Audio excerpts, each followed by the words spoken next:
Good morning. Good morning. This is our regularly scheduled Board of Fire Commissioners meeting, March the 5th, and it is actually a minute to 9 o'clock. We're early. I'm sorry. Ms. Gonzalez, would you call the roll, please? Yes. Hudley Hayes, Here. DeLugich, Babcock, Yes, Hara, present. Here. Woods Gray, Here. Fire Chief Crawley, Here. Deputy City Attorney Linda Nguyen. Here. You have a quorum. Thank you. Chief Crowley, can you open the meeting for us? All right, if you could stand, please, hand over your heart. Ready, begin.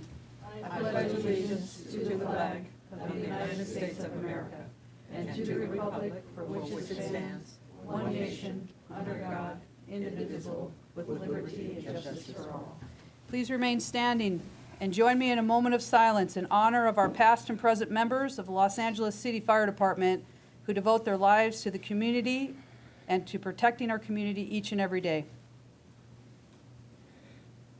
Thank you. Thank you, Chief Crowley. Thank you.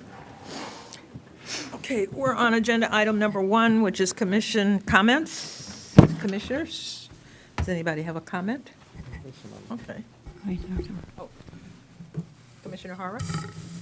I'm happy that the promotional ceremony is going to happen, and I'm equally happy that all of the firefighters who were injured have been discharged from the hospitals and are home and hopefully doing well.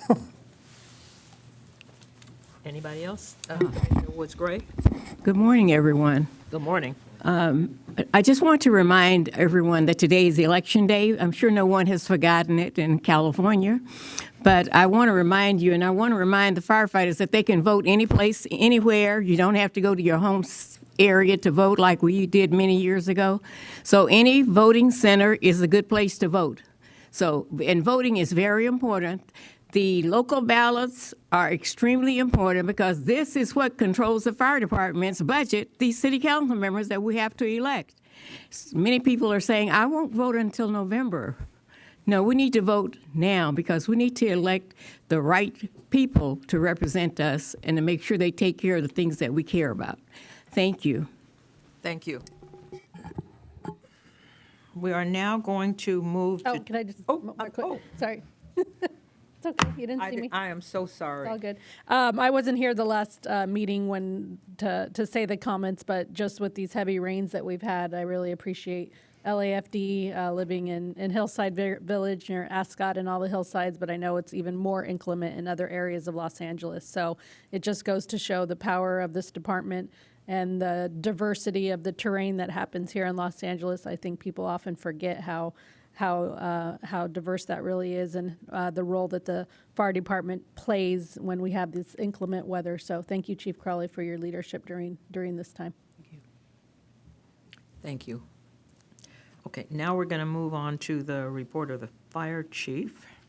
All right, good morning, everyone. I'll be reporting on just a few items here. These are my meetings and events from February 20th to March 4th. On February 21st, I had the honor to visit our injured firefighter in the burn center. And what an incredible, strong individual. The good news is, like we just spoke about, that he has been treated and released. He still has a long road, as well as our other members that were injured during the Alameda incident. But with that, he had an incredible attitude, smile on his face. His family felt very, very supported. And it was just wonderful to see him up, walking around, and it put a smile on my face, understanding that, everybody in totality within our department was extremely concerned about every single member that was either physically injured at that incident, let alone we need to even think more broadly of what did that and how did that impact our members on the the mental health side. So we're making sure that we're taking care of our people, but just an incredible opportunity to just go and visit him. And he and his family, and he's got 2 little kids, and his wife are doing well. And we're going to continue to support each and every member that was impacted. On February 21st, had the opportunity to meet with and join the Chat with the Chief. We did a focus on our Training and Support Bureau. I had Chief Jamie Brown as my guest. We walked through a lot of the information out there that her team is doing an incredible job, and holistically what they're trying to do on the TSB side. So thank you to Chief Brown for being my guest there. We did tape that one for the first time. We always do a Q&A. We answered questions, and we're going to continue to collaborate and make sure that we're transparent in everything that we do, and that's just an opportunity to highlight the incredible work that's happening over in TSB. On February 23rd, as we may or may not know, it is budget time, so I did have the first opportunity to sit down with the CAO as well as the mayor's budget team and advocate for the additional resources, staffing, funding that we're looking to as we start to move into fiscal year 24-25. So that's the first of many, many steps, but we're going to continue to advocate for the resources, the staffing, and the funding that our department needs to make sure that we continue to offer exceptional public safety. With that, on February 25th, we had a thank you luncheon that I participated at Fire Station 80, and that was an incredible opportunity to bring 7 of our families together. There's a foundation, it's a Gary Sinise Foundation, and prior to the Christmas holiday, what his foundation does is they sponsor first responders families as well as military families that have lost a loved one. And what his foundation does is they charter a plane and they sent a couple hundred family members across the United States to Disney World. And so what the families wanted to do was come back and then thank Fire Station 5 as well as Fire Station 80. Those members showed up. I had the opportunity to be there that morning to help kick them off to their wonderful adventure. And what the families wanted to do is come back and just highlight that they continue to feel the love and support from our local fire stations. So we went back to 80s and got the families together and the crew that showed up that morning. And just a wonderful time to come together as a fire family and just celebrate who we are, but to continue to support the families of the love that where they lost loved ones. So that was a really neat opportunity to come together. And then lastly, on February 28th, I had the opportunity to participate in the council presentation for LAPD Chief, now retired Chief Moore. Had a really wonderful send-off for his 42 years of service within LAPD. He's now officially retired, and I'm looking forward to working with the interim police chief now and well into the future. That's the end of my report. Thank you. We're going to skip 2B because there is, can we just, I mean, it's on here. You know, I always look at Linda to see if it's okay. And ma'am, real quick, if I may, we're going to skip it, but what I also wanted to highlight, this is actually a good thing, where we have the opportunity each and every day, or each and every week, I should say, on the emergency operations side to highlight the incredible work and these significant high-level incidents, which is always a wonderful thing. As you keep advocating for and the commission advocates for, we need to show the incredible work that our people do. Mind you, we just continue to work through the call volume, over 1,500 calls, as well as 650 transports a day. But as we were preparing for the presentations this morning, we said, you know what, this is an opportunity to take a deep breath. And this is actually also the ability to highlight on the incredible work that's happening each and every day with our members out in the field. So not necessarily a bad thing, but with that, we'll continue to highlight the incredible work of our people. Yeah, this is a good thing. Yeah. So we're going to go on down to 2C, which is the verbal report by the department relative to medical emergencies. Good morning, Madam President, Commissioners, Chief Crowley, Morning. Deputy City Attorney Lyndon Nguyen, colleagues and guests.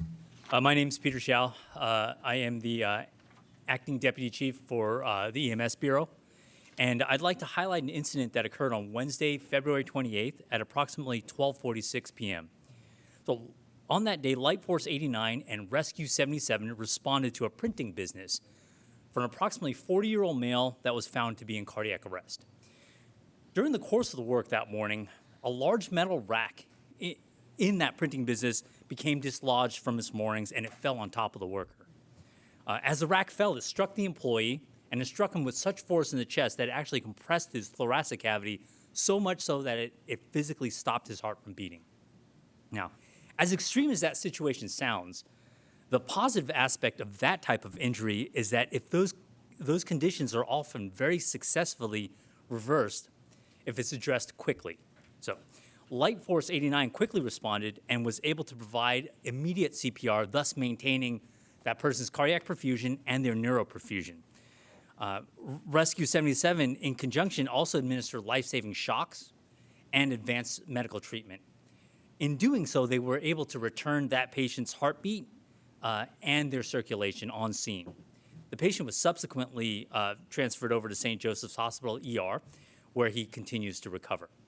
So this incident not only highlights the good work that the men and women of the Los Angeles Fire Department do every day, but what it really does is underscores the value of having the adequate amount of resources available and able to respond in a timely manner.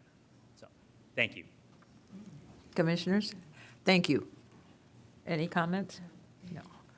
I think the only thing that I want to say is that when we keep having these reports, I don't think we can say it enough. This is why we need to be fully funded. Yes, ma'am. This is why we need to make sure that, I'm saying to you all briefly, because I said it kind of a long speech the last time, that I want to chime in to what Commissioner Woods Gray was saying. This is why we have to vote. And this is why we have to, each one of us needs to be writing a letter to our council person.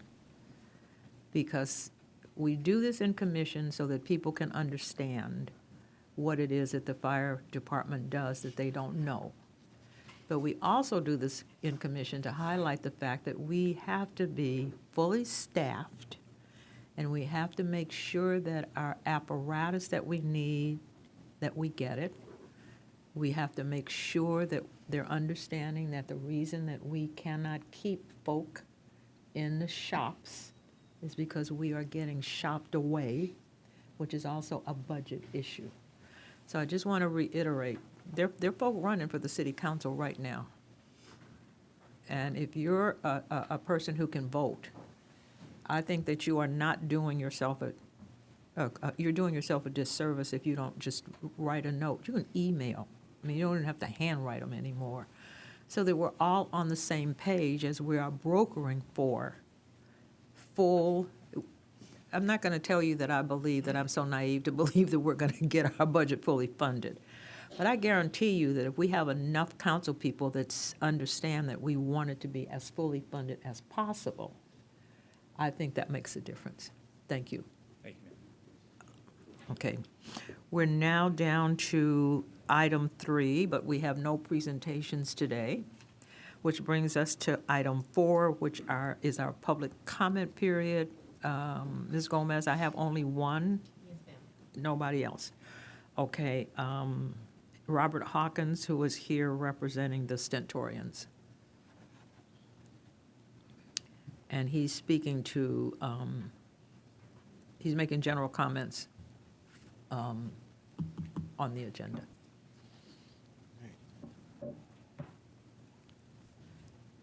Okay, good morning, Madam President, Janethia Hudley-Hayes, Fire Commissioners, Fire Chief Christian Crawley, and everyone else in attendance. My name is Robert Hawkins. I'm the president of the Stentorians. Before I start, the Stentorians would like to recognize the month of March as National Women's Month. And we are honored to recognize our sisters in the fire service and their accomplishments and contributions to our organization. This morning, I'm here to address 2 items. Number 1, the discipline report, and number 2, the naming of our Diversity, Equity, and Inclusion Bureau. The organization supports upholding the department to the city charter, but the questions we do have, how do we ensure that this is equitable accountability across the board, handed down? He's speaking. This process wasn't discussed with the organization, and we are limited on our information, but we are open to seeing how this is applied. I see how it looks on paper. The number of border rights cases, to be honest, is not our concern, but what is our concern is the border right process itself. The stentorians are more in line with reform in the Board of Right process, particularly how it relates to who sits on the tribunal, 3-judge panel, because it appears to be based on friendship and we see that no matter what the evidence, people are afraid to take fair, true, and swift action to those who they know are guilty. The stentorians would like to thank the Board of Fire Commissioners for agendizing this report. However, we see it as a first step for accountability, and we are looking for a more broader report on the disciplinary process. Secondly, it's our understanding that in August of last year, this Fire Commission voiced their concern with renaming our DEI Bureau. And last Fire Chief meeting, I watched the Fire Commissioner be ignored, overtalked, and undermined, while the presenter incorrectly quoted statements that I made minutes before. The stentorians strongly suggest that this commission ensure that the naming of our Diversity, Equity, and Inclusion Bureau remain unchanged. Thank you. I yield the rest of my time. Thank you. Okay. Our next speaker is going to be Freddie Escobar, who is representing UFLAC, and he's the president of UFLAC.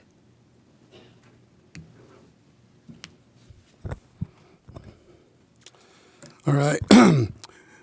Good morning, Chief Crowley, President Hudley Hayes, Commission, and all in attending. My name is Freddie Escobar, and I'm proud and humbled to be the president of the United Firefighters of Los Angeles City, representing over 3,400 brothers and sisters of the LAFD. I respectfully disagree with this item regarding our discipline being on the agenda, and respectfully disagree with the support that Chief Crowley has over it. Let me be clear on item number 6. All the fire chiefs prior to Chief Crowley has used discretion as stated in 1060. They have been following the city charter. This has been a long-standing practice. It predates my time on the LAFD, that is only 35 years. These changes cannot be done without meet and confer, and we have not met on this issue, period. We at UFLAC would like to see the fire chief and this commission take a leadership role on the basic necessities that are not being addressed that affect the brothers and sisters that I represent. For over 3 years, our firefighters have not been paid correctly, yet the department and this board chooses to focus on the discipline process instead of fixing our members' pay. What has the fire department and this commission done to fix these pays, this issue? I'm going to tell you, nothing. The problems are still persisting, yet nobody is taking accountability for it. And Chief Crowley, you, as the fire chief, is responsible for this issue. Cancer is the #1 killer of firefighters, yet all of our members still don't have a second set of turnouts. But we want to make it easier to discipline our members. We don't have extractors at every station to wash our gear, yet we want to talk about disciplining our members. Our workman comp is an abyss. Our members are not treated correctly. Our members are suffering at home. We have behavioral issues. Yet, the #1 issue from this commission and from our fire chief is discipline. We don't have enough firefighters in the field, but we can create specialized units focusing on things that have nothing to do with the jobs of saving lives and protecting the members in the field where rubber meets the road. But our administration and this commission do nothing to push back on that. Our firefighters risk their lives each and every day, and rather than providing our members with necessary equipment and tools to keep the public safe, the department chooses to double down on punitive disciplinary process and procedures at this time. There is a total disconnect between your administration, Chief Crowley, and what's happening in the field every single day. That is what's occurring, and that is what we are hearing from the field. I'm an active 35-year member. I work in the field on a regular basis. Our members are tired and upset. They're being assigned higher. They're not being paid correctly, and we're asking you guys to take a leadership role. Thank you very much for your time. Thank you. Our next speaker is Rick Ramirez, and he is also representing UFLAC. And he's speaking to item number 6. And general public comment, please. Good morning. My name is Rich Ramirez. I am a director for UFLAC Local 112 and also a firefighter paramedic. I'm here to speak on item number 6 and public comment. First of all, let me begin by saying that UFLAC does not support item number 6, which is the EMT classification. Civilianizing our jobs, our union jobs that our members fought before us, and just coming up with a new classification without sitting at the bargaining table is unacceptable. Our members out in the field are very, very irritated. They're tired. And for something to be slapped with this in their face on a new classification is not acceptable to us.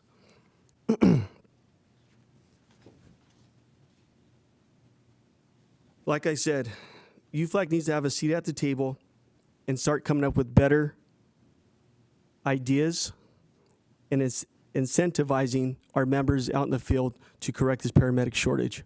This paramedic shortage has been going on since 2018 and probably before that. And we just keep trying to plug the hole and put Band-Aids on the current issue. We all know that paramedics need to be hired. We can't hire them fast enough. We get that. But to hire EMTs to backfill for paramedics is not the way to do it. The members out in the field have a coded sign hire agreement that they're working 2 extra shifts when their codes are up to backfill for the mismanagement of the department. That's already enough. We're tired. The boots on the ground are tired. The 18th floor, the 12th floor at Fig Plaza are not running this fire department. It's the captains and those 4 walls that are keeping those membership together. So please, if you can help us, let's sit at the table and try to fix this problem and stop putting Band-Aids on it. Thank you. Thank you. There are no more public comment cards, so we're going to move on to 5, which is our consent agenda items. There are 3. Commissioners, does anybody want to pull anything off the consent calendar?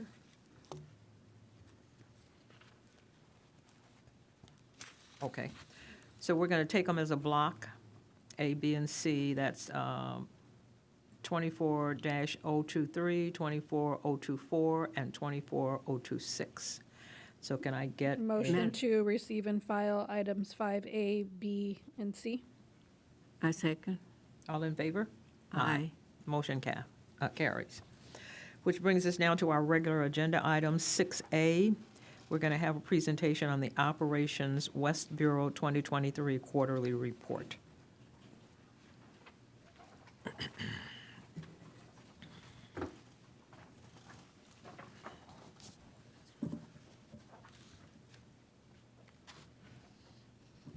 Chief E reminded me that I got 5 minutes, so I'm going to talk really, really fast. I know that the screens up front are not working, but I'll try to be concise with what you have in front of you there. Good morning to all. Commissioner President Hudley Hayes, fellow commissioners, Chief Crowley, Madam City Attorney, Fire Department command, staff, and guests. My name is Richard Fields IV. I am the Deputy Chief assigned to Operations Central Bureau, but this morning I'm actually privileged to present the 2023 quarterly report for Operations West Bureau, of which I was assigned to until December 31st of last year.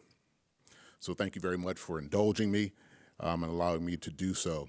This report that you have in front of you, the PowerPoint that you have, really summarizes the activities, the initiatives, and the accomplishments of the Operations West Bureau team since our last reporting in January of 2023.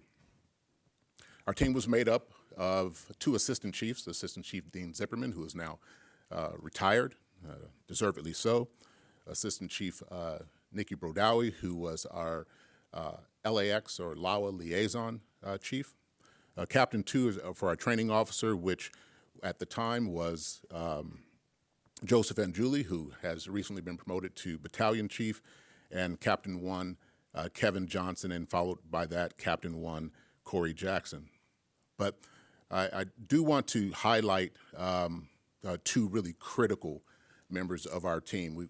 Our sworn obviously get a lot of the attention, but I have in the audience, first of all, if you would stand up, Miss Victoria Johnson.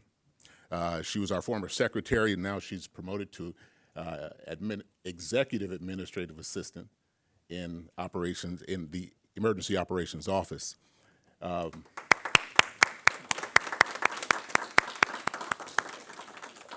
And then Miss Chanel Burgess, our management analyst. Well, they don't have the opportunity to be on the front line like we do, and all the reports and accolades that we get. But as Chief Crowley is heavily focused on revitalizing our civilian staff, it is without question that they are the backbone. They're the glue.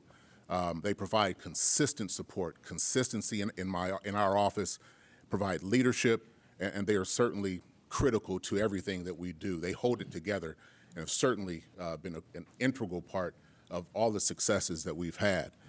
There are only 2 of the hundreds of men and women who make up our civilian team as part of Los Angeles Fire Department's team. So just wanted to acknowledge them, so thank you for indulging me.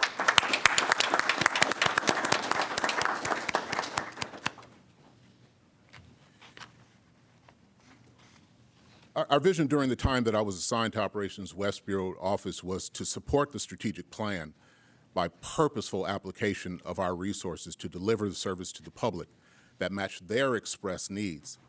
Our strategies to accomplish this was by developing and maintaining strong and collaborative relationships with the residents, neighborhood councils, homeowners associations, elected offices, as well as our members who are on the front line day in and day out.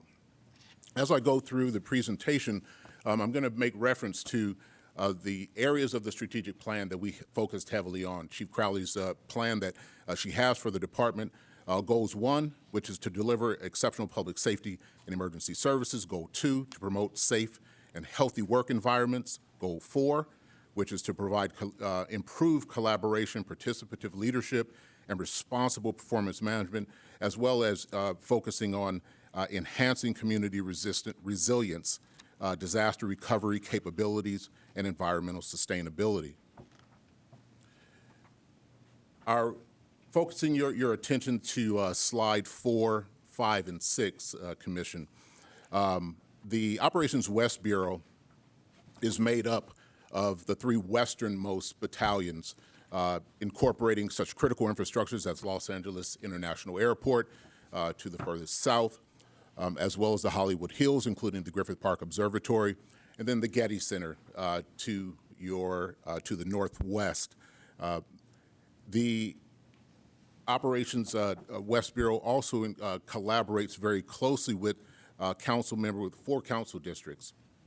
Those are Council District 4, Councilwoman Nithya Raman, Council District 5, Katie Yaroslavsky, which actually represents just 2 of the fire stations in West Bureau, Council District 11, Tracy Park, and Council District 13, which is represented by Hugo Soto Martinez.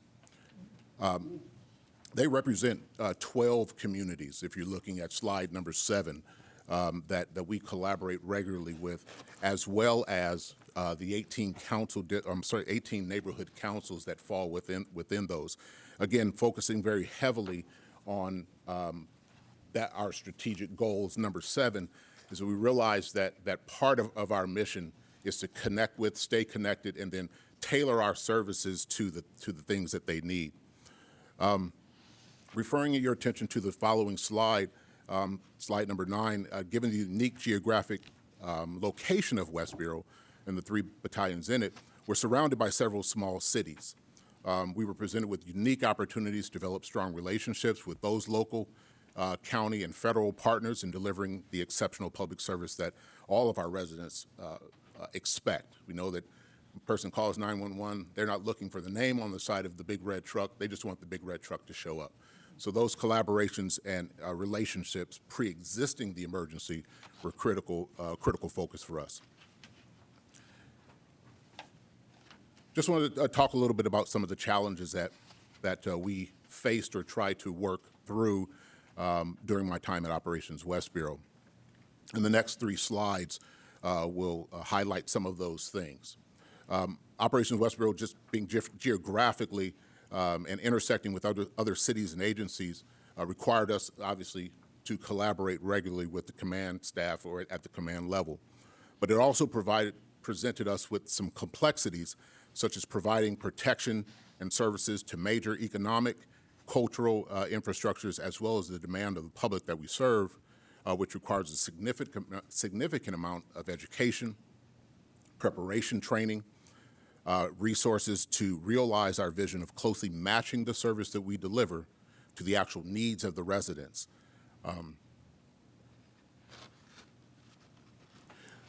We look to work very tirelessly and collaboratively to expand assets, infrastructure, and personnel to meet those demands. And if particularly looking at slide number 11, some of that infrastructure, we speak briefly about LAX, and that is a major challenge for us today. Slide 12 kind of refers to that, some of our major incidents there in Battalion 4, which incorporates LAX, that increased number of passengers there at LAX, aircraft emergencies, as well as the ongoing infrastructure threats that exist there. Slide number 13 just refers you to some of the what Battalion 5 incorporates. It's our busiest battalion. Incorporates some of the areas such as Hollywood Knolls, Kirkwood Bowl, and Griffith Park. But a significant number and complex structure fires have happened over the last year there in Battalion 5.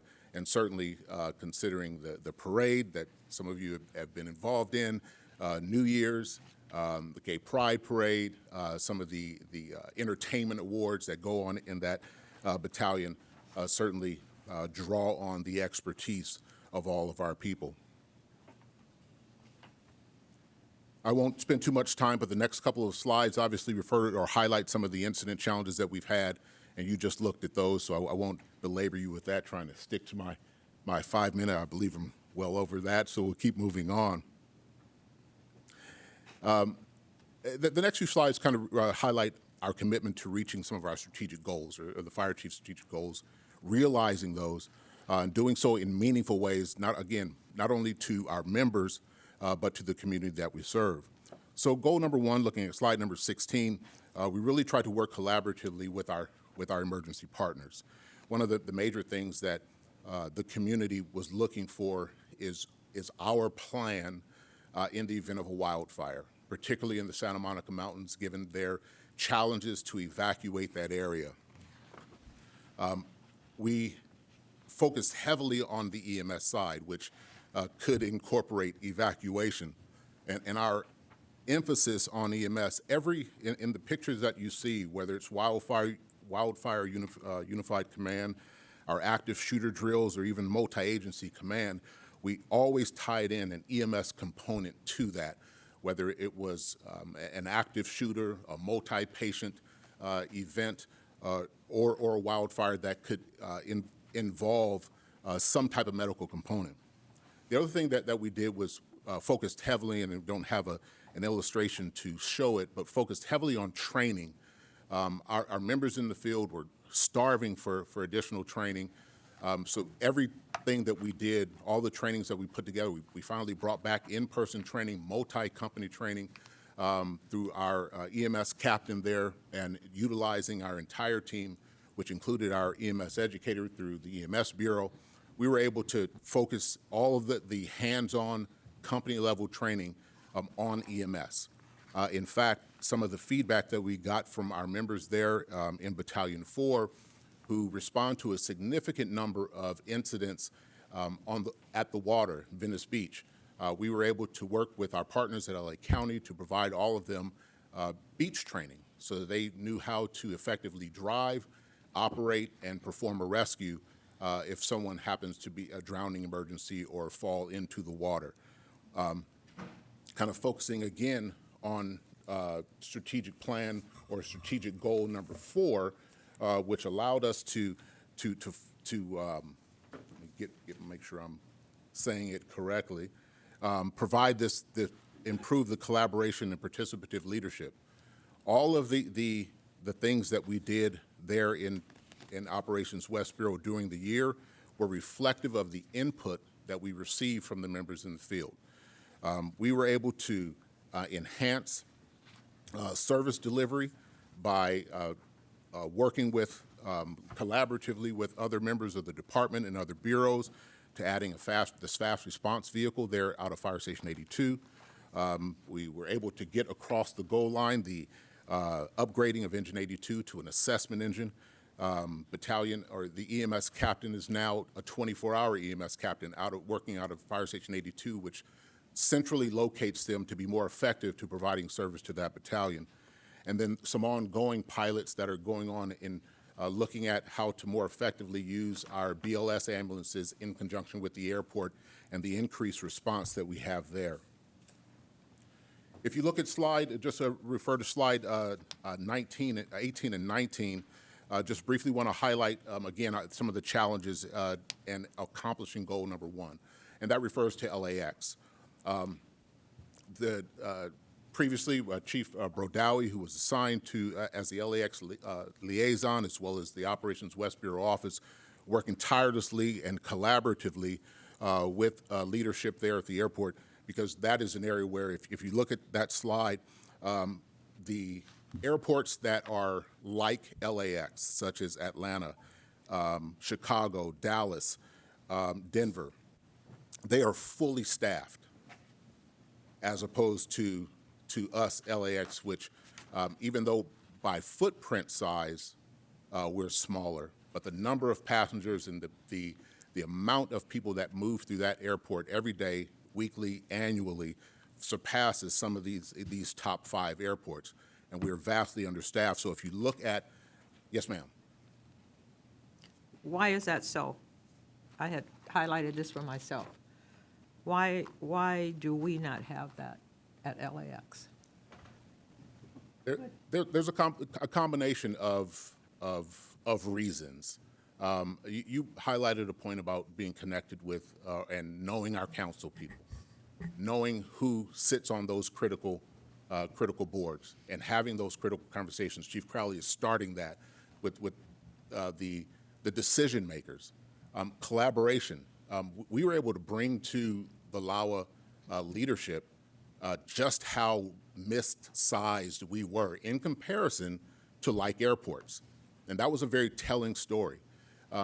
It's about having the right conversation with the right people, to your point, educating them on what service delivery looks like. We're going to have the Olympics here in 2028. Not only are we not capable. That's what I'm alluding to. Yes, ma'am. There's a no, and does it have to do with with budget and with things like that? Right, so if you can go to the next slide, it shows the ICS chart. So this is what's proposed. Just our path forward we're going to focus on, and that's knowing what's coming to the city. That's also knowing what LAWA has increased in their overall square footage within their current footprint. They have new leadership. So with that, we're coming to the table, and the justification is there in regard to how can we better support their mission with the fire suppression and EMS delivery model that is needed over at LAX. So that's the next step with the new leadership. We have our team was working on this over the past 2 years at least. So with the increase, that's what we're going to come to LAX and LAWA and say, okay, this is what we were proposed, and then we're going to take it from there. Okay, thank you. Sorry. No, please, I appreciate the interruption. It's a really critical point. Just wrapping up, slide number 21 and 22, which look a little bit at our administrative responsibilities, and wanted to just quickly focus on the complaint tracking system and how we're managing complaints that come through it, as well as our traffic accidents. And while we can't control what comes in completely, one of the focuses that we had was to be administratively efficient. In our complaint tracking system, we were able to knock down our response and moving those cases on from an average of 58 days to an average of 23 days. While our 22 stats, looking at the average number of complaints that came in at 36, it's not a significant difference down to 21. We were constantly working on our processes and procedures and supporting our members who have a responsibility in that with that system. But what we really wanted to highlight was getting those things processed, swift addressing, one of the leadership tenets or our performance management tenets is that following up, the relentless follow-up, and we incorporated that relentless follow-up, and the results of that was to be able to bring that number down. But it is really kind of a pretty significant drop when you think about it. You said it's not that, but it is. You had 36 in 2022, and you dropped it down to 21. That's really good. a fairly significant drop. It's the work of my team. I get to present it, but it certainly is with the diligence and the leadership that we provided for our folks. Everyone on our team, they followed suit, and we supported them to get these results. Okay, sorry. Go ahead. And again, the traffic accidents, in supporting our membership, providing additional training to them, what we found, one of the trends that we noticed was that we'd often have repeat offenders, not significant accidents, but it was happening more often or happening more than once. And we really focused on that number. And if you look at the comparison between 22 and 23, per battalion, we were able to, again, significantly reduce the number of accidents, and that was directly tied to providing support and training to members who had been in an accident more than once. Why is it, on this chart, it shows in 2022 that it's about a quarter, and then it looks like in 2023 it's half? I mean, it's a lot more. Or am I? So in 2022, if you look at first at Battalion 9, there were 16, and now in 2023 there were 14. Okay. And I see. Oh, the little numbers. You Yes, want me to ma'am. look I at these little apologize. numbers? Yeah, I got it. you're highlighting my inability to effectively do a PowerPoint. So I got it. I'm sorry. thanks to Go Betty. ahead. Where's Betty? Thank you, What? Betty. Betty helped me out a lot with getting this together. Yeah, but it's tiny. So just, no, it's okay. So just the next one, that 30 represents Battalion 4 in 2022 compared to 10 that we had in the following year. And then after that, Battalion 5, which had 10 in 2022, down to 4 in 2023. I apologize Thank again you. for the font. The last point that I'd like to highlight in some of our accomplishments is our interaction with the public, goal number 7. We, again, matching our ability, our resources and people to the actual needs of the community. And one of the things that they really wanted were evacuation drills. How are we going to evacuate out of the canyons? That is a heavy lift resource-wise. And with an already taxed workforce, we work collaboratively with them to find ways to provide the same, to meet that need without the hands-on, let's empty all of the canyon. And we did that by providing education. We focused heavily not on evacuating, but being ready to evacuate. And what does it mean to be ready? Focusing on ready, set, go. And the ready portion of that is if we plan an evacuation, you know it's coming. So of course you will be ready. But what do you do in the emergent? What do you do when at 2 o'clock in the morning? We really focused heavily throughout that year on being ready, being prepared. And some of these pictures just kind of highlight the collaboration between Empower LA, our local council districts, and neighborhood alliances.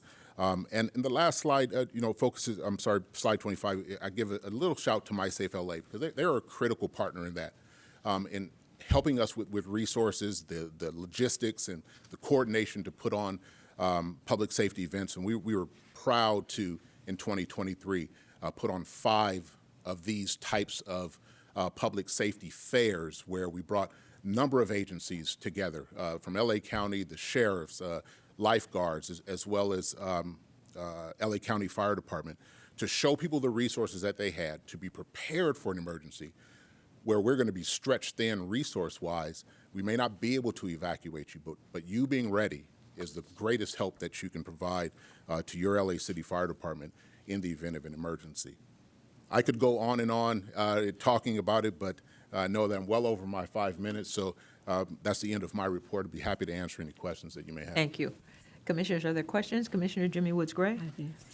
Thank you very much. I always love looking to see what's happening in the bureaus because they're doing a lot of great things out there. And I really appreciate the fact that West area, and I know South area did too, and other areas probably do the same thing, collaborate with the neighborhood councils, because they are really instrumental in our safety plan, the other part of our safety plan, if there's a great emergency. My question for you is, I noticed that there are a lot of agencies that are not funded by the city that we're responsible for in this district, this bureau. What I'm wondering is, to what extent financially do they give us any support? Because look, there's UCLA and Marymount, and those institutions are funded through money from a lot of other places. But do they have anything in their budget that says, I'll help LAFD? Because they have to come to us. We depend on them. I think that that's something that needs to be looked into, because they count on us. And we have to be there.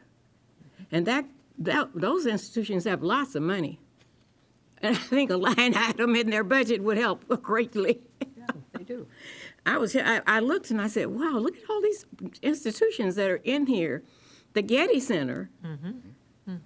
UCLA. And LAX. Yeah. And now LAX is modernizing every facility out there. Have they offered to modernize our fire station? Well, the interesting thing is that at UCLA, we have a fire station at UCLA. Yes, I know exactly where it is. And I think maybe she raises a good question, but maybe we can look into it to find out I whether or think it not should be there looked is into. any, We whether should, or not yes. we are compensated in any way. I think we should and look into it. We can look into that. And we have, and that's where in tight budgets, obviously, we need to explore the most appropriate ways for public-private partnerships. And with that, that's where we can look at other opportunities to partner with other entities and figure out ways to better fund the fire department, for sure. Okay, thanks. Thank you. Commissioners, any more questions? I need to entertain a motion to receive and file. Madam Chair, I move that we receive and file BFC 24-014. Is there a second? Second. All in favor? Aye. Aye. So moved. Thank you very much. Thanks, Chief Fields. Now, will we also have a report from you for, what's this new bureau? What is this new bureau? Yeah, but it's not Chief Fields. The new bureau is under Chief Jamie Moore, right? Yes, but we, now Chief Flegel is in West Bureau, so from this And point Chief forward. Fields is going to South? Central, which one? He went to Central. yes. Central, oh, okay. So we'll be getting to see you twice, probably. Yes. Wait. Okay. So we are now moving on to the 6B, which is the report of exploring the possible LAFD incorporation of single-function paramedics. Good morning, Morning. again, Madam President, Commissioners, Morning. Chief Crowley, Deputy City Attorney Linda Nguyen, colleagues and guests. My name is Peter Shao, Acting Commander for the EMS Bureau, and this morning I'd like to present BFC 24-025 on single-function paramedics. So, Los Angeles Fire Department is currently facing a significant shortage of paramedics. That's a result of a number of factors. Of primary importance is the large group of recent retirements. We also have ongoing promotions and then recurring injuries, unfortunately. So under Chief Crowley's direction, the EMS Bureau has developed a short, mid, and long-term plan to address these vacancies. The short-term plan utilizes our single-function paramedics under the temporary paramedic classification created by Personnel Services, and we have appointed paramedics off of our firefighter eligible list under an emergency appointment basis for a period of 1 year. What this allows us to do is very rapidly assimilate those folks into our ranks for a period of 1 year, and that serves as a measure to bridge the gap for our vacancies. The midterm plan that we're utilizing is to accelerate the ability to take our members that are currently on probation and place them onto paramedic rescues. And in doing so, what we're trying to do is accelerate their training, and rather than have them on the BLS ambulances, we just go ahead and move them directly onto the paramedic ambulances. That, in order to accommodate that, we need to make sure that they have the correct licensing, that they have ride-alongs, and that they have the proper amount of direction. So that is somewhat of a midterm plan. It takes anywhere between 8 to 10 months. Ultimately, the department's solution is to bolster and increase the number of our members, of our firefighters being sent to paramedic school. And what we're doing to increase that is we're sending, instead of sending 45 members, we're now going to send 60 members a year. And starting from class 21-4 and onwards, each new probationary member has signed an agreement stating that they will voluntarily attend paramedic school and maintain their license. This is a long-term plan because it typically takes anywhere between 10 to 12 months to complete paramedic school, and then an additional 2 to 3 months to obtain the correct licensing. So in the interim, the short-term and the midterm plans will kick in and allow us to kind of fill those gaps. Ultimately, by maintaining this consistent pipeline of paramedics, we'll find our way out of this shortage within about 14 months or so. I'd be happy to take any questions. Commissioners? I have a question. Ma'am.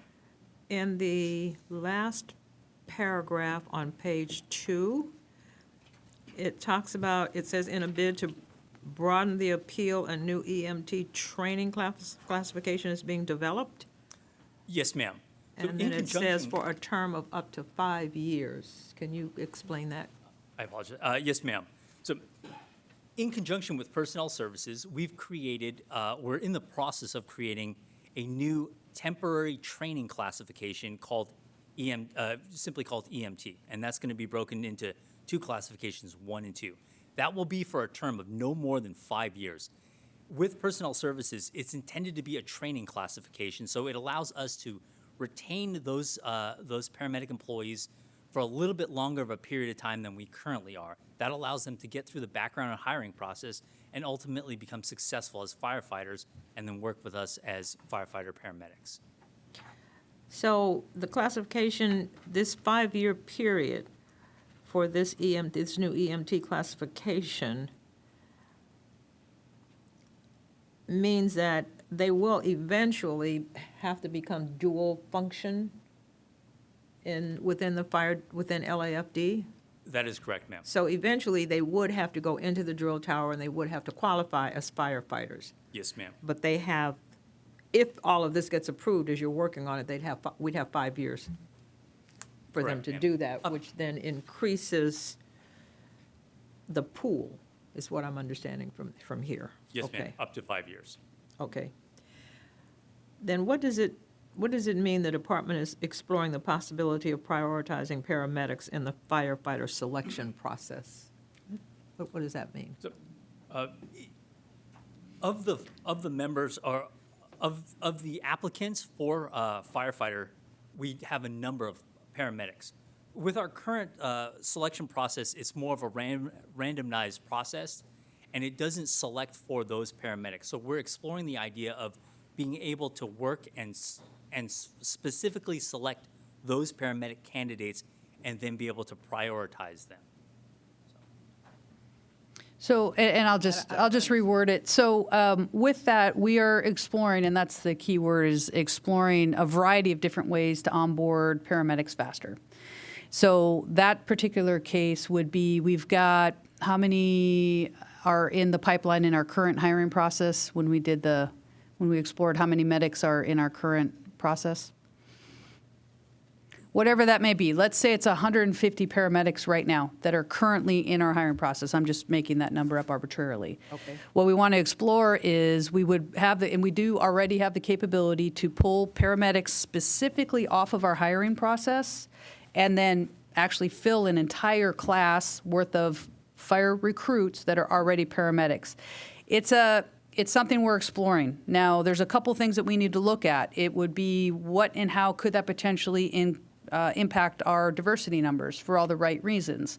So that's where we're exploring this. This would allow us to then have that capability of pulling all the paramedics off of the current hiring list and putting them in one class altogether, which would then build our pipeline of paramedics as we're going to continue, again, promoting individuals that are already paramedics. So we don't want to slow down that process. That other piece is to ensure that we have a proper pipeline and we give the workload relief to our firefighter paramedics out there. Our goal, my goal, is ultimately to get to that perfect sweet spot where our paramedic firefighters that are rotating appropriately do not get detailed off of their fire side per se. Now we've got a perfect scenario where people are rotating accordingly, even with our firefighters as well, are rotating accordingly on the 800 ambulance and on the fire side. That's the end state. So every different strategy, this is one of many when we talk about that single function paramedic side.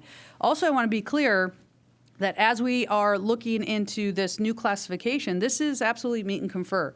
This is a process where we will come to the table with our labor organization to ensure that we explore this and that we come in together collectively and agree to what this is going to look like in the future. The front work is already happening in regard to creating a classification, looking at doing the salary settings, all of that. This right here, this report explains and expresses one of many strategies that Chief Xiao just talked about in regard to creating the pipeline, a sustainable pipeline from now and into the future. Okay, thank you. I thank you. Thank you, ma'am. I think what I would like to see is, I want to have this come back so that we get a more in-depth, Chief Sao, of all of the strategies that are being used and a clearer understanding of what the goals are, what the impact is that we think.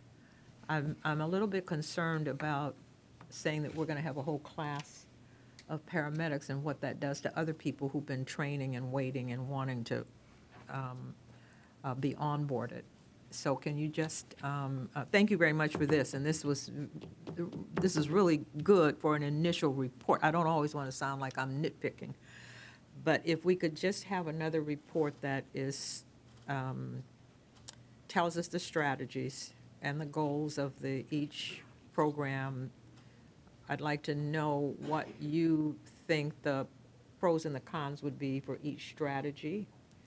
And I actually like to have a little more information about what happens with this approval process. How long would that take? You know, where we are in that.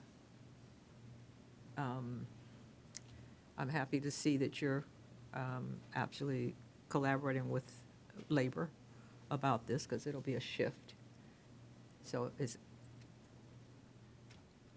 can you bring this back to us? Yes, ma'am. With that? How about the first meeting in April? Yeah, we'll be ready. EMS Bureau's been doing a very, very good job working collaboratively with our emergency operations commander. We already have a paramedic plan in place. We'd be happy, and it's totally appropriate that we would bring this to this body. Okay. And then that way we can talk about our strategies. And again, it's the here and now issue of our current vacancies and what our members are doing with assign hire, and they are all in regard to making sure we're filling the seats, which we have to give the accolades to our members in the field and our special duty members that still work in the field. But the here and now issue is we need to create opportunities to onboard paramedics faster, Right. and as well as continue to build our pipeline. So that's what our paramedic plan will demonstrate when we report back to you. Okay. Madam President. And I do think that this is smart, the short term, the temporary 1 year. I think that is a smart move. I just wanted to be clear that the single-function paramedics at this time is to fill a gap that we need because of an emergency. It is not a desire to have a long-term plan of this kind. Right. And then I can also see, I hope this is what I heard you say, that the paramedic class would not take away from the other people who had already applied. And that's what we're exploring on whether or not it really will come down to the immediacy. And there's nothing immediate, I'll be very clear. Even if we were to fill an entire class worth of paramedics to be our firefighter recruits, then they have to still go through a full year of probation as a firefighter. So that's not addressing a here and now issue. So that's why we're exploring it, and we're reluctant in a couple different ways, but we need to look at everything and put everything on the table. The temporary side of things, absolutely. When we come to the table and we meet and confer and we bargain with our labor organizations, the reality is, and I'll be clear and on the record in regard to the dual function firefighter paramedic, that is the most appropriate model for us from now and into the future. But the here and now issue with the temporary piece, and we have explored the emergency paramedic, which is a 1-year commitment. We've exercised that 3 times with 3 different classes for very little value in the end. We're a total of how many EAPs? Currently 14, ma'am. There's 14 out of, we were hoping to fill 2 classes of 30, right? So that's our opportunity then to adjust. And that's where with this, this report before you specifically talks about, well, how else can we explore looking at a temporary solution? That's why it's a temporary, even if it's a 5-year, and we go to our labor organization with the bargaining and the meet and confer, that may be a 2-year commitment. That may be a 3-year commitment to get us through the here and now issue. But we know that the EAP program, emergency appointed paramedic, with a 1-year commitment is not a viable option for us. So what we want to do is explore other areas, and that's what this report basically walks us through. Okay, thank So we you. can just have that, all of that spelled out for us just from our side of it, because we're not sworn, and so we don't always understand the underlying, and I think that'll help us. Yes, ma'am. Thank you. Thank you, ma'am. I need a motion to receive and file. Okay, let's see. Oh, Madam President, I move BFC 24-025 to receive and file. Second. All in favor? Aye. Aye. Motion carries. That brings us to item C, which is the report outlining the LAFD member disciplinary process before the commencement of a Board of Rights hearing. Chief Kepner. Hi, Morning. Chief Kepner. How are Good you? morning, President Hudley Hayes, Commissioners, Chief Crowley, City Attorney Wynn, and Leticia. My name is Christina Kepner, and I am an Assistant Chief assigned to the Professional Standards Division. Today, I will be reporting on the report titled Discipline Served Prior to Board of Rights Commencement. The LAFD has seen a record number of complaints, and the pending Board of Rights continues to grow. Although PSD held more Board of Rights hearings last year than the previous several years, we have been working on streamlining procedures as part of the PSD reform to make this disciplinary system more efficient and effective while maintaining accountability and integrity. This report identifies the process for members to be served discipline prior to the commencement of their requested Board of Rights. This was a recommendation made by the Office of the Independent Assessor on May 9th, 2022, in BOFC Report 22-046. In alignment with City Charter 1060B2, all sustained discipline under 30 days will be taken after the member is served their Skelly hearing and disciplinary packet, which is their second half Skelly. Members who wish to implement the appeal process and request a Board of Rights will serve their discipline prior to the commencement of that Board of Rights. Members will still retain all of the rights afforded to them by the Firefighter Bill of Rights and City Charter 1060.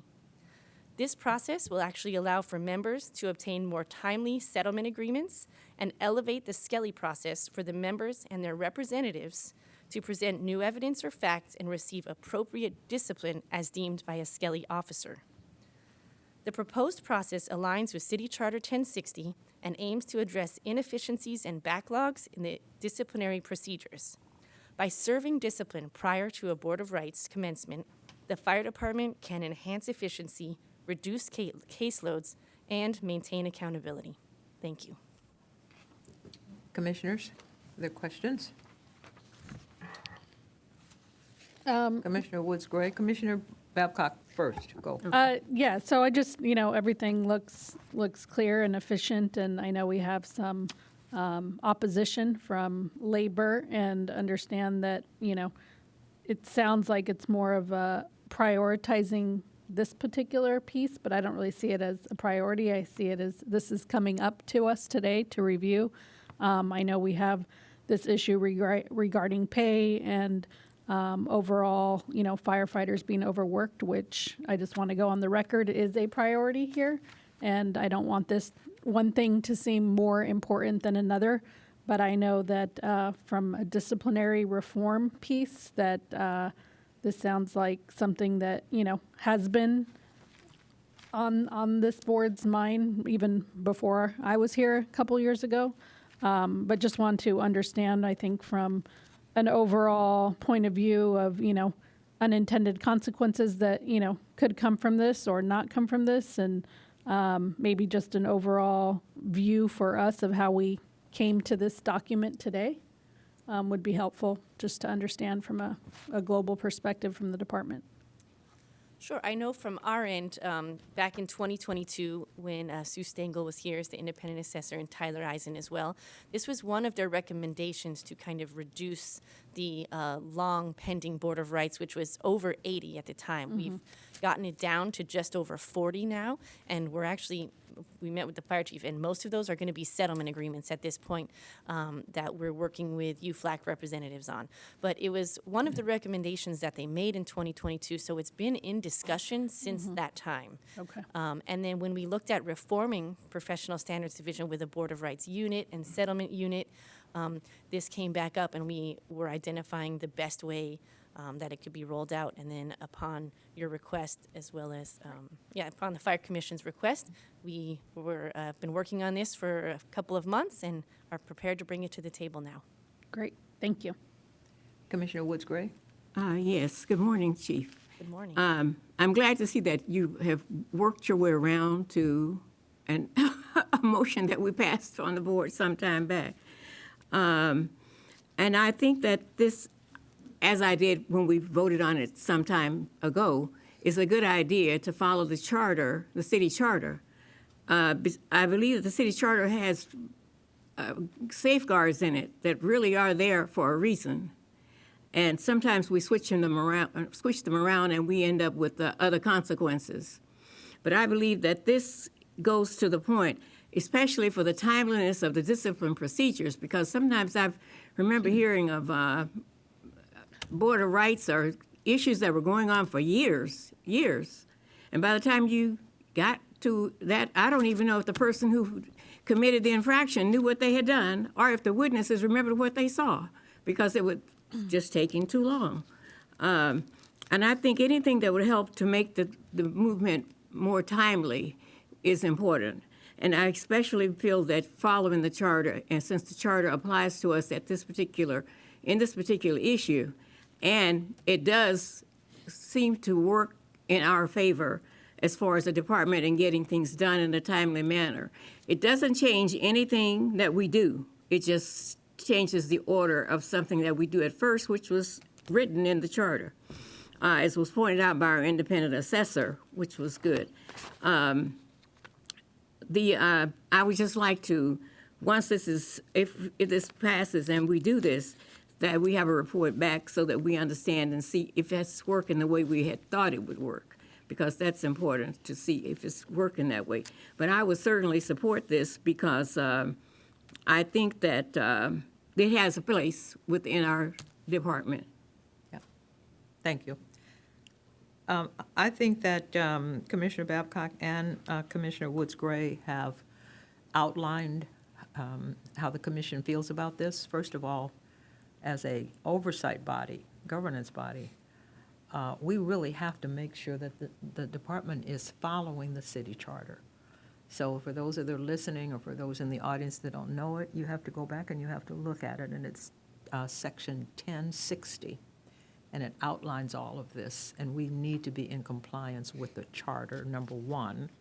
And number two, every other department in the city follows the same pattern. The fire department is one of the few departments that doesn't follow the same pattern. And even for civilians, there is always the opportunity to go to the Personnel Commission, am I right, to be able to adjudicate this again, and we're allowing our members that same opportunity. Once they're disciplined, once their Skelly package is finished, which means that they bring in their evidence, we bring in ours, or rather the fire chief brings in, they still have an opportunity if they feel that they are not guilty or that something has, new information is gathered, they're still going to have the opportunity to have it turned over. And if it turns out to be that the suspension carries a 2-day, 3-day, 5-day without pay, all of that will be restored to them. So I agree with Commissioner Woods Gray that we would like a follow-up to see whether or not this is working the way we intend for it to work. But I would say to you that I would be opposed if we change this, because my insistence is that we follow the charter. Yes, and I will reiterate, you're right. This will put us in alignment with our civilian employees who do have the right, after they serve their discipline, to go to a civil service commission. So now all of our employees will be in I alignment. misspoke, not the Personnel Commission, the Civil Service Commission. Okay, so are there any other comments? I need a motion to receive and file. Just quickly, so Yeah. is it, Commissioner Babcock? so can we discuss a little bit, so it's at just clarity, it's at the fire chief's discretion now to make the decision versus previously it was what was the process?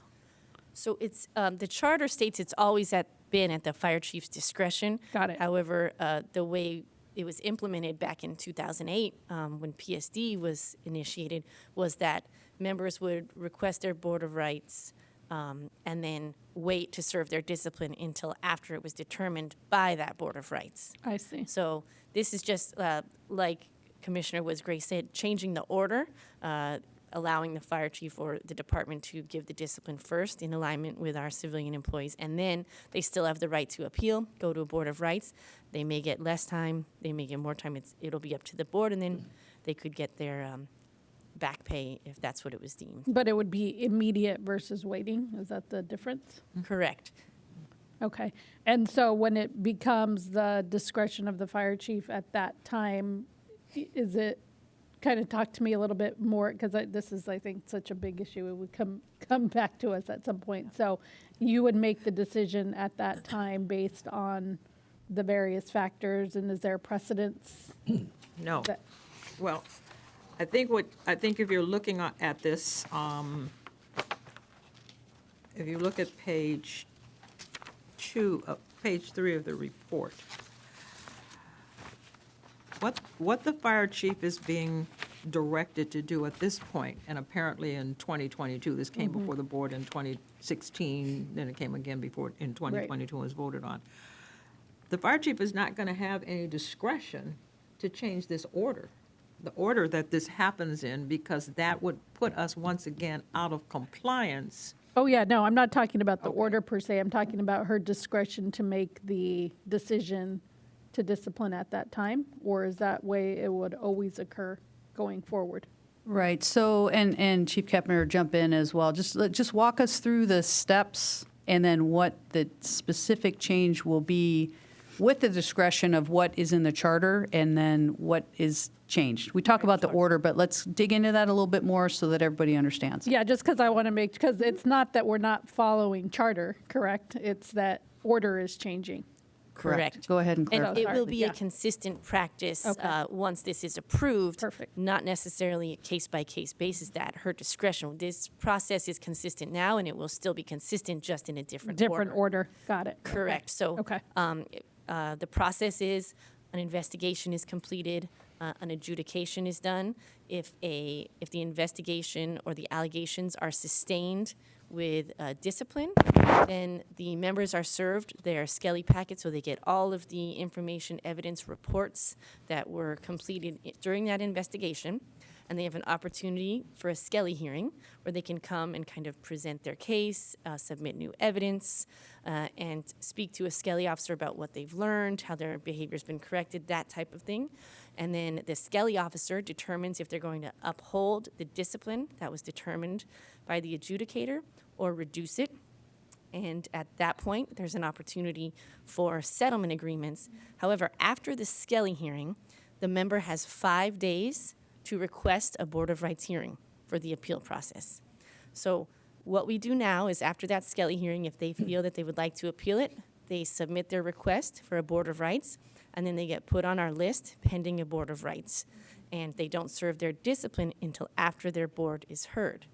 In this case, they will still have the same opportunity in those 5 days to request a Board of Rights. However, in this new process, we're going to expedite the settlement agreement process to see if both the department and the member agrees to a settlement agreement where they have education-based discipline and a reduction of suspension days potentially. And if so, we'll do a settlement agreement. If not, if the member still chooses to request their Board of Rights, then they will do so within those 5 days. And we, as a department, will serve them their suspension as they wait for their Board of Rights hearing. That's the only difference in order. You good? Thank you. Okay. I just need a motion to receive and file. Madam President, I move BFC 24-027. Is there a second? Is that, A second. All in favor? aye. Motion carries.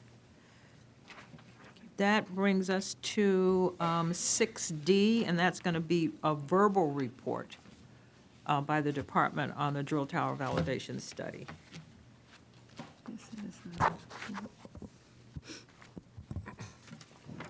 Good morning, Madam President, Good morning. Commissioners, Chief Crowley, City Attorney, LAFD Administration, and honored guests.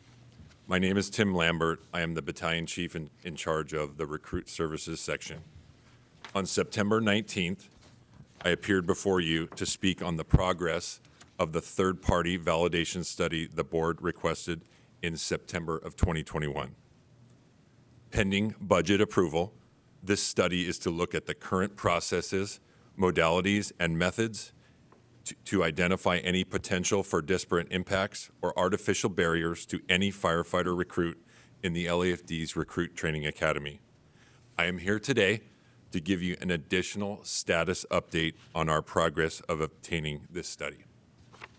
First, my staff and I have been working diligently with the Training and Support Bureau, both under Chief Gutierrez previously and Chief Brown currently, as well as the LAFD Contracts Management Section, to both learn this request for proposal, or RFP, process, and to adequately form the details of this document in order to give us the best opportunity of the desired goal, which would be the study. This process has taken us many drafts and collaboration with the Contracts Management Section. I am happy to report that this past Friday, we have completed the arduous task of completing this RFP document. This is a significant milestone in the process and is the result of a great deal of hard work. In tandem with the review of the context of the RFP, Contracts Management Section has done their due diligence for justification of subcontracting the work being sought in the RFP. Further action by the Contracts Management Section is still pending as of today's meeting. Just this morning, we were informed that due to other priority deadlines, they will not be able to work on finalizing and releasing the RFP until approximately early April. After final review, the document will then be submitted to the city attorney's office for review.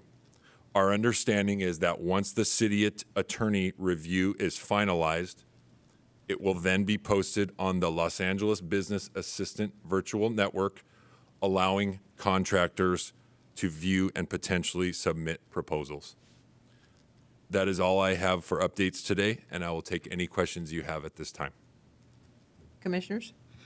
Who was it that said they couldn't get to the RFP until April? I missed that department. It was the LAFD Contracts Management Section. Oh, the Contracts Management Section.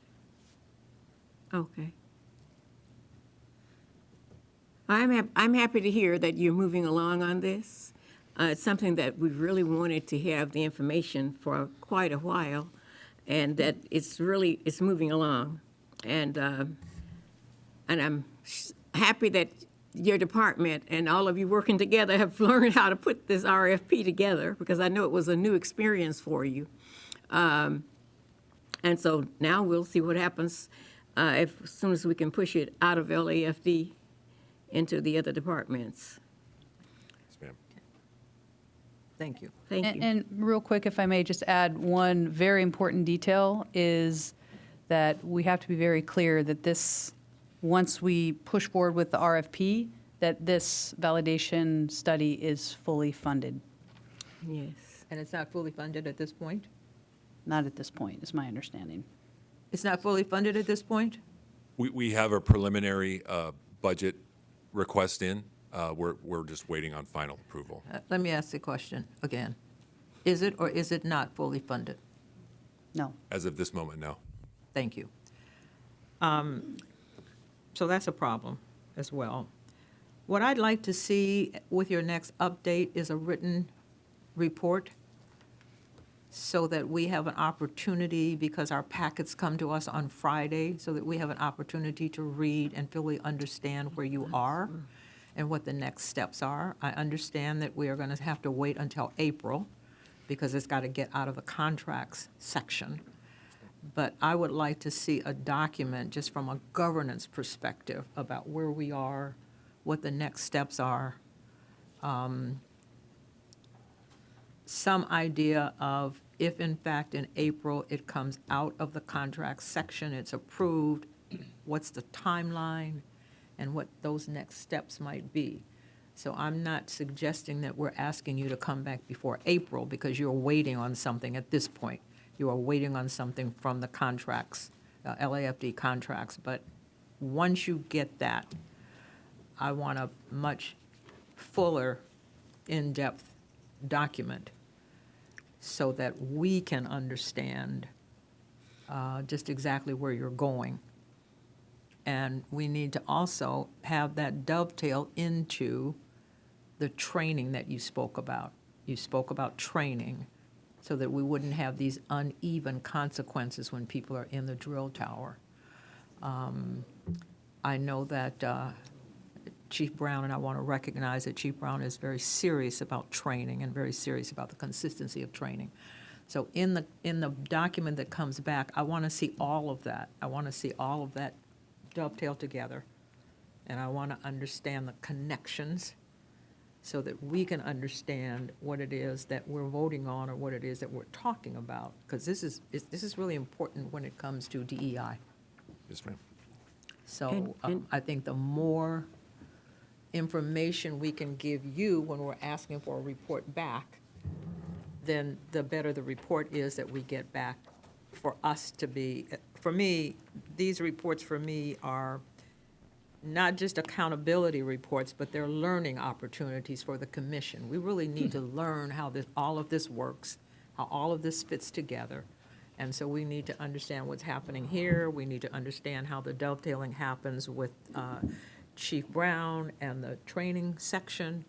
We need to understand what we're doing about just diversity and inclusion and equitable treatment. I want you to factor all of that in when you come back.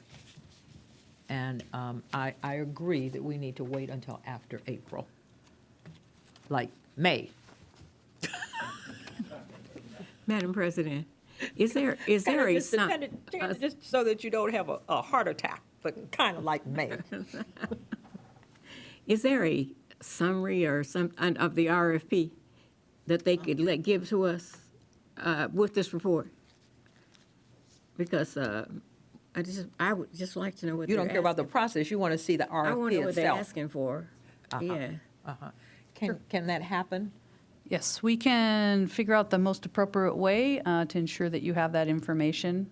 Yeah. I don't see any issues with that on the front end. So we'll validate that that's appropriate and Okay. make sure that Linda? we can share it with you. Do you see that there are any? I don't, but I want to talk to the chief after Okay. to get all the facts. So I think maybe what you could do is you maybe could just upload that to us, or you can do it at the next commission meeting. But I think we need to really have the city attorney weigh in about how much we actually should be talking about this before the contracts department lets the RFP. What Commissioner Woods Gray is saying is she wants to see the content of what we're asking for, or rather what you're asking for in the RFP to make sure that everything is covered that's important to us. And I don't know how to, so I'm going to leave that in your discretion, you and the chief. I don't know how to make that work. Yeah, that is what you're asking, Yes, correct? Okay. Are there any more questions? Not for me. And so we're going to receive and file this verbal report? Do we need to? Was it verbal? It doesn't We say don't we need usually- to. We don't usually. We don't need to. No, there's no. I always No. I have to make sure that I'm not missing anything. Thank you very much. Madam President, before we adjourn our meeting, last meeting, we talked about Gerald Duran. I just wanted to acknowledge his presence in the audience. Where is he? So that everybody knows who he is. Our retired inspector who gave many years to our department and provided extreme good service. I met him when he was a diver at 112, and he spent 23 years there, and then moved on to become an inspector. And he and I, since we're neighborhood people, we would meet at Sprouts getting our lunch. I like that, seeing my firefighters in the neighborhood. And then he became the president of the Stentorians, and he also helped to found the magnet, the firefighters magnet at Dorsey, because he's a Dorsey graduate. Yes. So am I. He's home. All right. He's homegrown. Yes. So I just wanted to acknowledge his presence because anytime I get to acknowledge, even in retirement, I think it's wonderful because, as I said before, I know that you're not going away. You're going to come back. And here he is. He'll be helping somebody learn how to do something. Because I saw you at the Obama Park training divers. Yes, ma'am. And so, I mean, that was not a part of his job, but he has this interest in, sharing, which I think is firefighters are just wonderful for that. And congratulations and enjoy your best life, retirement. I appreciate it. And to the commission and all my brothers and sisters here, the command staff, I'd like to say thank you.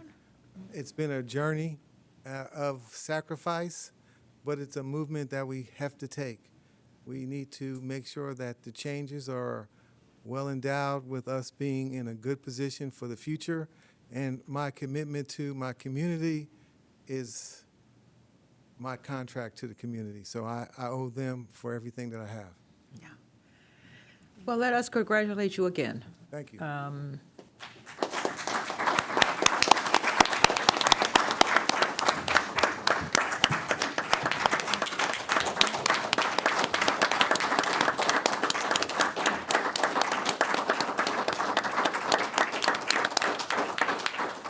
So my next birthday, I'll let everybody know. So this probably won't be at my birthday party, right? Did you have have you had a retirement celebration? Not a big celebration. My unit got together, we had lunch, and the word got out, so we had a few more people there. Why you didn't invite me? Well, like I said, it was just a unit. But we'll work on that. We'll work on that. We'll work on that. Okay? Well, then, have another one and invite us. Okay, I shall. Thank you. Okay. All right, appreciate everyone. Thank you so much. Thank you. That brings us to a motion for adjournment. Oh, I so move. Second. It's been moved in second. We are adjourned. Okay. Thank you, everybody in the audience. Happy belated birthday, Chief Saunders. Happy belated birthday. Oh, happy birthday.